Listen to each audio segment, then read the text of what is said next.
है। आज मैं फिर इसमें एक नए इंपॉर्टेंट सीरीज लेकर के ये टॉप 12 अभिक्रियाएं जिसमें आपको अपने एल्कोहल, फिनॉल, ईथर इस पे जो इंपॉर्टेंट टॉप क्वेश्चन थे जो लास्ट वर्षों में सबसे ज्यादा बार बार रिपीट हो रहे थे, ऐसे क्वेश्चनों की एक सीरीज दी थी। उसी के क्रम में ये दूसरा पार्ट जिसमें सबसे ज्यादा विगत वर्षों में आने वाली अभिक्रियाएं जो सबसे ज्यादा पूछी गई हैं उनकी एक सीरीज टॉप 12 अभिक्रियाएं के नाम से आपको एक मिल रहा है। यहाँ पे 12 ऐसी अभिक्रियाएं इसी चैप्टर से एल्कोहल, फिनॉल और ईथर से आपको दे रहे हैं जो सबसे ज्यादा बोर्ड एग्जाम को अच्छी लगती हैं या फिर पूछी जाती है।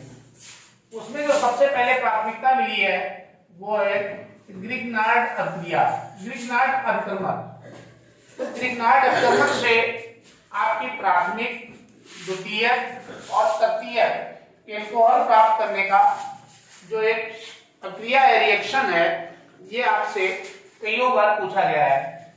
तो इसमें जो प्राथमिक एल्कोहल कैसे प्राप्त करेंगे, तो देखिए ध्यान रखना है कि फॉर्मेल्डिहाइड, फॉर्मेल्डिहाइड से ये CHHO, तो CHO फॉर्मेल्डिहाइड से ग्रिग्नार्ड अभिकर्मक, ग्रिग्नार्ड अभिकर्मक को हमने देखिए रेड कलर में लिख दिया है, यही है ग्रिग्नार्ड अभिकर्मक। जो MgBr, यहाँ पे तो हाइड्रोजन परिवार लेते रहते हैं, मेथिल के साथ में Mg और Br ले रखा है, यही कहलाता है ग्रिग्नार्ड अभिकर्मक। ग्रिग्नार्ड अभिकर्मक की जब इसकी फॉर्मेल्डिहाइड से रिएक्शन कराते हैं तो एक मध्यवर्ती यौगिक बनता है। मध्यवर्ती यौगिक देखिए HCl3OMg, ये OMgBr, तो ये आपका जो मध्यवर्तक का था MgBr वो इसके साथ आ जाता है और इसी की अगली रिएक्शन जो होती है फर्दर स्टेप में, वहां पे एथिल अल्कोहल प्राप्त होता है। एथिल अल्कोहल को प्राथमिक अल्कोहल भी कहते हैं या फर्स्ट डिग्री का अल्कोहल कहलाता है। फर्स्ट डिग्री का अल्कोहल इसलिए कहलाता है क्योंकि ये जो कार्बन है, इस कार्बन से केवल एक मेथिल अल्कोहल जुड़ा हुआ है। जो कार्बन से केवल एक मेथिल अल्कोहल जुड़ता है तो ऐसे अल्कोहल को फर्स्ट डिग्री, क्योंकि एक ही है तो फर्स्ट डिग्री प्राइमरी अल्कोहल के नाम से जाना जाता है, जिसे साधारण नाम एथिल अल्कोहल भी कहते हैं। एथिल अल्कोहल के बाद में जो ये मिलाया था MgOH ये बाहर निकल जाता है, ये पहली रिएक्शन है। सेकेंड रिएक्शन इसकी जो होती है द्वितीय अल्कोहल, यानी सेकेंड डिग्री अल्कोहल है। यहाँ से CH3CHO यानी एसिटाल्डिहाइड, एसिटाल्डिहाइड से ये आपका ग्रिग्नार्ड अभिकर्मक है जो रेड कलर में लिखा हुआ है, बस ब्रोमीन की जगह पे आयोडीन डाल दिया गया है इसमें।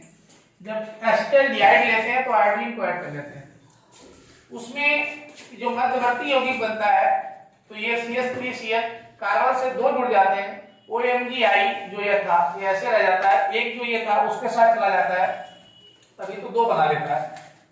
अब उसके बाद ये मध्यवर्ती यौगिक के बाद आपका जो अभिकर्मक है, इसको आगे लिखना चाहिए था, यहीं पे लिख सकते हैं आप। तो इससे आइसोप्रोपिल अल्कोहल तैयार होता है। आइसोप्रोपिल अल्कोहल में दो मेथिल, देखिए दो मेथिल लगे हुए हैं, तो जो कार्बन से दो मेथिल अटैच हो जाते हैं तो ऐसी को 2 डिग्री या द्वितीय अल्कोहल के नाम से जाना जाता है, या इसको हम आइसोप्रोपिल अल्कोहल भी कहते हैं। तो इसे चाहे आप 4 डिग्री द्वितीय अल्कोहल कहें या आइसोप्रोपिल अल्कोहल। डिग्री का मतलब यह है कि इसमें मेथिल अल्कोहलों की संख्या डिग्री से काउंट की जाती है, या यही द्वितीयक या प्राथमिक के लिए जिम्मेदार होते हैं। यहाँ पे कुछ नोट लिखा हुआ है, अन्य एल्डिहाइड भी द्वितीय अल्कोहल देते हैं। ये तो एसिटिल एल्डिहाइड लिया, इसके अलावा जो मेथिल एल्डिहाइड या अन्य एल्डिहाइड लेंगे तो वो भी आपके द्वितीय अल्कोहल देते हैं।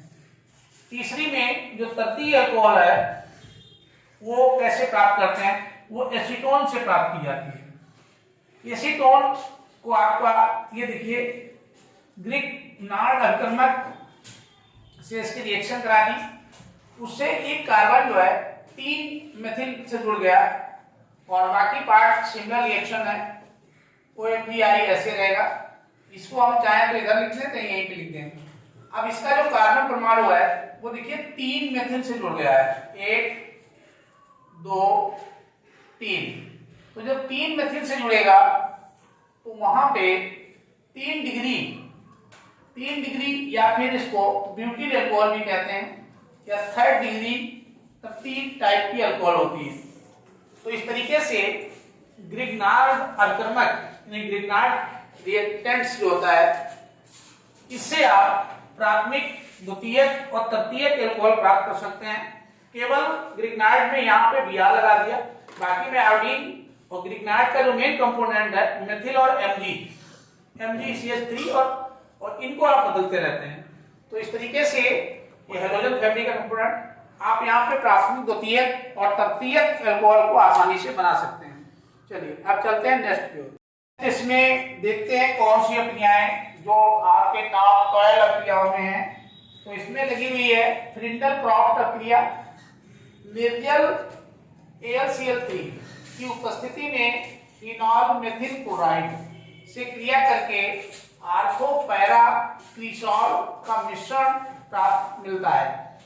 कहने का मतलब फ्रिंडल क्रॉफ्ट प्रक्रिया के द्वारा हमें आर्थो क्रिसॉल और पैरा क्रिसॉल का मिश्रण मिलता है।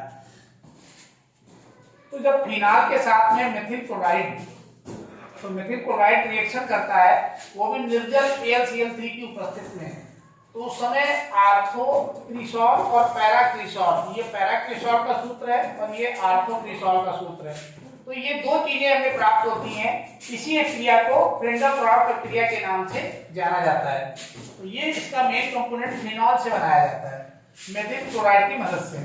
तीसरी टाइप की जो क्रिया है राइमर टीमेन क्रिया। इसमें क्लोरोफॉर्म का रोल पहले। क्लोरोफॉर्म कास्टिक सोडा विलयन के साथ गर्म करने पर सैलिसिलिक एसिड एक महत्वपूर्ण मेडिसिन है, एक बहुत इंपॉर्टेंट मेडिसिन होती है जो आपके किसी भी प्रकार के दाद को खत्म कर देती है यदि नारियल के तेल में मिला के लगा दिया जाए। तो ये बहुत इंपॉर्टेंट मेडिसिन है। ये बनता है, सफेद कलर का ये पाउडर रहता है। तो इसमें ये देखिए हमने फिनॉल को ले रखा है। तो फिनॉल यहाँ पे पहला कंपोनेंट हमने फिनॉल ले रखा है। यदि फिनॉल के साथ में ये आपका CH3 क्लोरोफॉर्म है, क्लोरोफॉर्म, तो क्लोरोफॉर्म के साथ रिएक्शन करा दी सोडियम हाइड्रोक्साइड के साथ। ये आपका सोडियम हाइड्रोक्साइड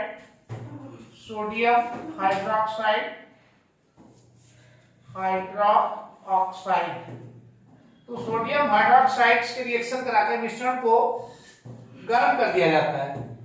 तो इसमें इसको गर्म कर दिया गया।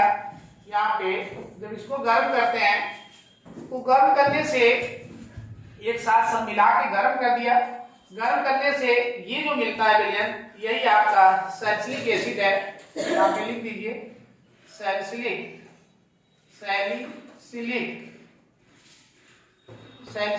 एसिड या अम्ल। सैलिसिलिक अम्ल होता है NaCl और जल बाहर निकल जाता है इस क्रिया में। तो ये कि साल्ट, नमक और जल आपका बाहर निकल जाता है। तो ये एक इंपॉर्टेंट क्रिया है। राइमर टीमेन ने सबसे पहले सैलिसिलिक एसिड को बनाया था, उन्हीं की क्रिया है। उसके बाद कोल्बे क्रिया। ये सोडियम फिनॉक्साइड को कार्बन डाइऑक्साइड के साथ 130 से 140 तक और 8 से 10 एटमॉस्फेरिक प्रेशर पे यदि हम गर्म कर दें, गर्म करने पर सैलिसिलिक अम्ल और सोडियम लवण प्राप्त होते हैं। यहाँ पे भी सैलिसिलिक एसिड बनता है, जिस पर अम्ल की क्रिया करने से बाद में फिर से अम्ल की क्रिया करा दो तो शुद्ध सैलिसिलिक एसिड मिल जाएगा। तो सोडियम फिनॉक्साइड है NaOH बेंजीन के साथ, कार्बन डाइऑक्साइड की रिएक्शन कराई, टेम्परेचर 130 से 140। अब इसमें सोडियम सिलिकेट, COONA को सोडियम सिलिकेट कहते हैं।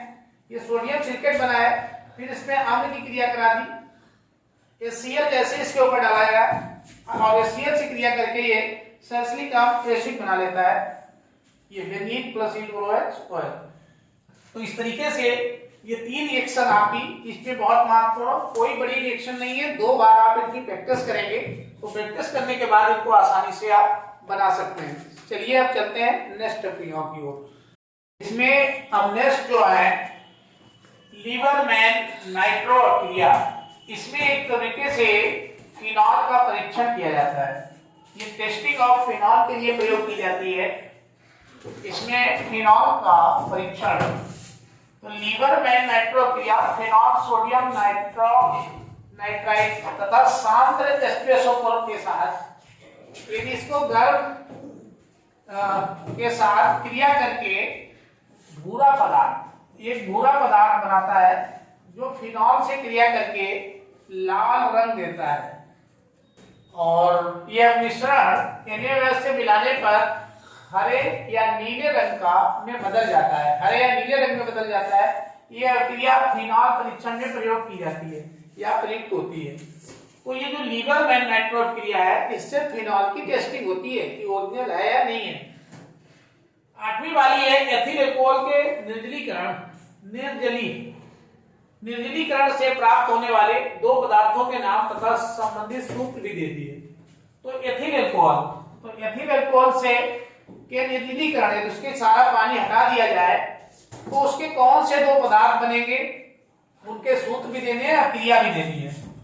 तो C2H5 एथिल अल्कोहल है, इसको H2SO4 के साथ में जब गर्म करोगे तो इसको सबसे पहले इसमें एथिल अल्कोहल को शांत H2SO4 के साथ क्या करके एथिल हाइड्रोजन सल्फेट बनता है, और एथिल हाइड्रोजन सल्फेट जो ये है इसी को हम लोग एस्टर कहते हैं, एस्टर।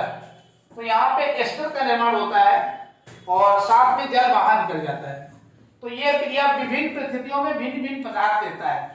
इसमें भिन्न भिन्न कंडीशन को चेंज करते रहिए, विभिन्न प्रकार के पदार्थ आपको मिलते रहेंगे। एथिल हाइड्रोजन सल्फेट जो है को अल्कोहल के अधिक, अल्कोहल की मात्रा अधिक कर दीजिए के साथ 140 डिग्री से गर्म करने पर ईथर प्राप्त होता है। यहाँ पे आपको ईथर मिलेगा। देखिए ये आपका C2H5 एथिल हाइड्रोजन सल्फेट, जो एथिल हाइड्रोजन सल्फेट ये बन गया था।